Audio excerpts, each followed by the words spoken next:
Hi everyone, good day. I am Markar Pigolfan, Bachelor in Elementary Education, and here is my DLPA task, Appraisal and Techniques, Approaches, Strategies, and Knowledge. My learning area is mathematics. It is for grade 6 on the second quarter, and the duration is as usual an hour or 60 minutes. And the learning competency is that solves routine and non-routine problems involving finding the percentage, rate, and base using appropriate strategies and tools. So there is a code as you can see on the screen. And my key concepts is demonstrates understanding of order of operations, ratio, and proportion, percent, exponents, and integers. The objectives. So my first objective, which belongs to the knowledge wherein it is a part of understanding, is distinguish the base when the percentage and rate are given. While the second domain, which is the skills, which is a part in applying, solve problems involving finding the base in a group activity.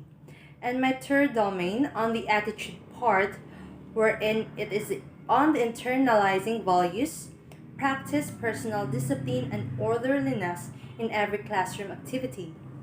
And my domain on the values on the responding to phenomena part will be makakalikasan, practice responsible consumerism by being thrifty.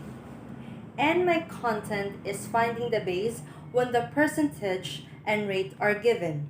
So my learning resources are BEC PELC 2 L323, Curriculum Guide Unfolding Mathematics 6, Division flashcards, small whiteboard, and a whiteboard marker.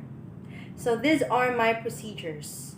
So in the introductory activity, the class will have a drill on renaming percent to decimal. So the term drill and practice is defined as a method of instruction characterized by systematic repetition of concepts, examples, and practice problems. Drill and practice is a discipline and repetitious exercise used as a means of teaching and perfecting a skill or procedure. As an instructional strategy, it promotes the acquisition of knowledge or skill through systematic training by multiple repetitions, rehearse, practice, and engages in a rehearsal in order to learn or become proficient. Similar to memorization, drill and practice involves repetition of specific skills, such as spelling or multiplication. To develop or maintain one special skills, the sub-skills built through drill and practice should become the building blocks for more meaningful learning. Drill and practice is rooted in the theory of behaviorism by John Watson in 1913. It focuses on the repetition of stimulus response practice that leads to strengthening of habits and consequently facilitates mastery of content learning. Similar to behaviorist ideology, drill and practice operates in the concept of reinforcement. According to University of Illinois Springfield in 2021, several goals can be attributed to drill and practice exercises. They can be used to build confidence as more answers are correctly provided. They also help to reinforce important materials. Learners are also provided an opportunity to practice critical skills and knowledge sets. The next procedure is the activity. So the class will have a review of finding the quotient in a group. So we remember things best immediately after we've read, heard, or watched them. But as time passes, our memories begin to fade. That's why reviewing information regularly is so important. It allows us to transfer new knowledge and skills from short-term to long-term memory and then keep it there.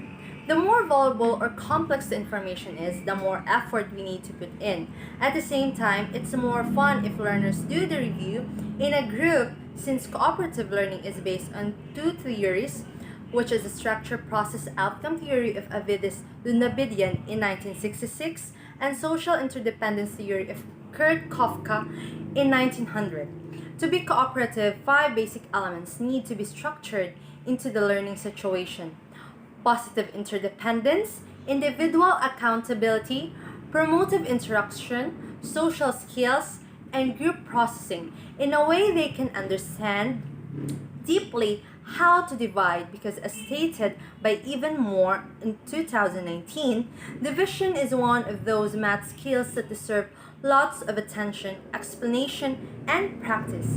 Rather than teach math as a series of systems or steps to memorize, today's math curriculum encompasses the fundamental thought processes behind every skill and strategy children are taught. Today's math curriculum wants children to understand why they are doing those steps and to utilize that understanding of number relationships to solve problems more efficiently. If children know why they are doing specific steps, they can apply that understanding to solve various mathematical problems and understand number fluency at a deeper level. The third procedure is analysis. So the first question is, how did you solve the drill mentally? So this is an open question because it can be answered in detail. The second question is, what technique did you use in solving for the cushion? So this is a probing question wherein more detail on a particular manner is needed. And the third problem is, when we combine the two processes, can we solve for another problem? What could be the best solution we are about to find? So this is a leading question since it subtly prompts the learners to answer in a particular way. So questioning is an important component of the teaching or learning process and is embedded in quality instruction and strategic thinking. Questions are used to teach as well as to assess student understanding, and thus questioning plays a critical role in the overall success of a classroom. When we teach lessons, we must aim to use research-based techniques and theories to ensure that we can get the most out of our students and so they can get the most out of the lesson. We can connect our questioning techniques to theory of education. So in 1968, Paulo Freire gave us the importance of dialogue, which leads to conversation. Because as indicated by Ronald D. Valle in 2013, you can't expect to wake up one morning and run a marathon without training. Similarly, asking good questions is a skill that requires practice, training, and mentoring. If a child or adult is placed in an environment that does not encourage active questioning, then that skill will not become an active habit of mind. And the fourth procedure is the obstruction, wherein after discussion there will be a guiding questions, which are questions provided to students, spoken verbally. So asking guiding questions allows students to move to higher levels of thinking by providing more open-ended support that calls students' attention to key details without being prescriptive. And there's no need to appraise here since most of it are closed-ended and the answer can be found on the discussion itself if the learners listen. But still, as Stephen Curry eloquently stated in 1940, that effective questioning techniques are critical to learner engagement and are a key strategy for supporting students to engage thoughtfully and critically with more complex concepts and ideas. So Professor Robin Gillies on 2017 from the University of Queensland explores some questioning techniques and strategies that can support deep learning. So these are example questions that provide the logical discourse include things like, on one hand, you're telling me this, but on the other hand, you're saying something quite different. And you can also ask the learners, I wonder how these two solutions could be reconciled, or even, can you explain that another way? Or you can also ask learners to tell us again what you mean by if they said something. Or you can even ask them, have you considered looking at it this way? So what might this or the type of problem is all about? So these kinds of questions are designed to challenge students' thinking and encourage them to think about things in different ways. So by creating a state of cognitive dissonance in students, they have to reconsider their thinking. So questions that scaffold students' thinking might include things like, have you considered using different solutions in the problem? Have you thought about using some of the solutions to help you develop your strategy? Or why did you try brainstorming some of the problems and how could you solve them? So both types of questions are used interchangeably to help students clarify their thoughts and think more deeply about issues. And the fifth procedure is the application. So the class will have a group activity in problem solving and presenting their solution after in front of the class. So team or group work in a classroom teaches students the fundamental skills associated with working as a collective unit toward a common goal. This type of framework, teamwork, introduces a variety of skills that will be valuable for students later in the workforce, such as communication, compromise, and collective effort, especially if the learners will solve a problem. So, problem solving is a problem based learning pioneered by Burroughs and Tomlin in 1960.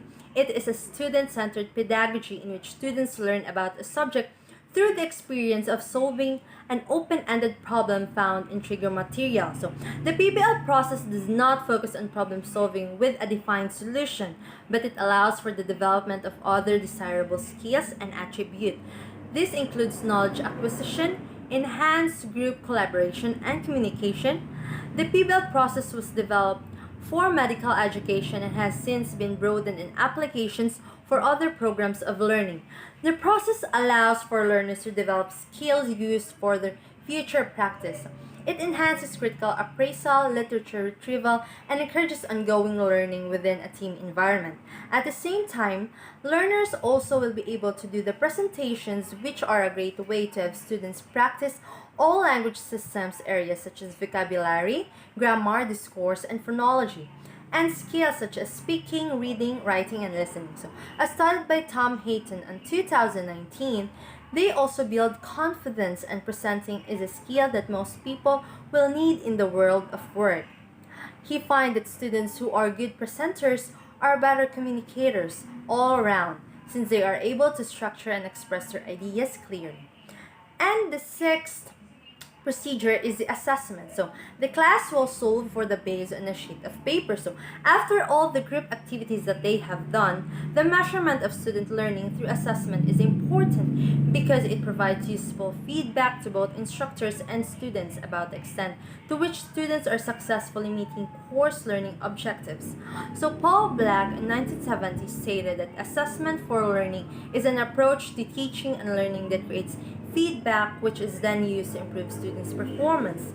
Students become more involved in the learning process and from this gain confidence in what they are expected to learn and to what understand. So T. Hike in 2021 indicated that the benefit of assessments for learning isn't merely a more clear picture of understanding. Used properly, it can also inform the rest of the learning process, from curriculum mapping, so what do we learn when, to instruction, how will it be learned, to assessment design, how should future learning ideally be measured. And the seventh procedure is the class will solve for an under assignment notebook. So the primary purpose of providing assignments to students is to analyze whether they have understood a specific topic or subject. On the other hand, if the concept is not clear to a student, then it might reflect their sparse learning and weak foundation of understanding. So Duke professor Harris Cooper on 2017 mentioned that it's important that students have homework. His meta-analysis of homework studies showed a correlation between completing homework and academic success, at least in older grades. He recommends following a 10-minute rule. Students should receive 10 minutes of homework per day in first grade and 10 additional minutes each subsequent year, so that by 12th year they are completing 120 minutes of homework daily.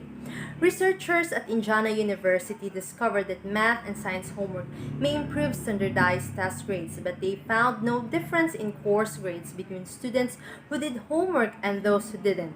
These researchers theorize that homework doesn't result in more content mastery, but in greater familiarity with the kinds of questions that appear on standardized tests. Professor Adam Maltese, on 2017, one of the study's authors, in their study revealed that our results hint that maybe homework is not being used as well as it could be.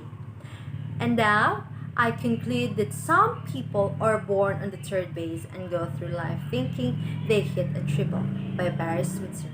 This is Mark Cargolfan signing out. Bye!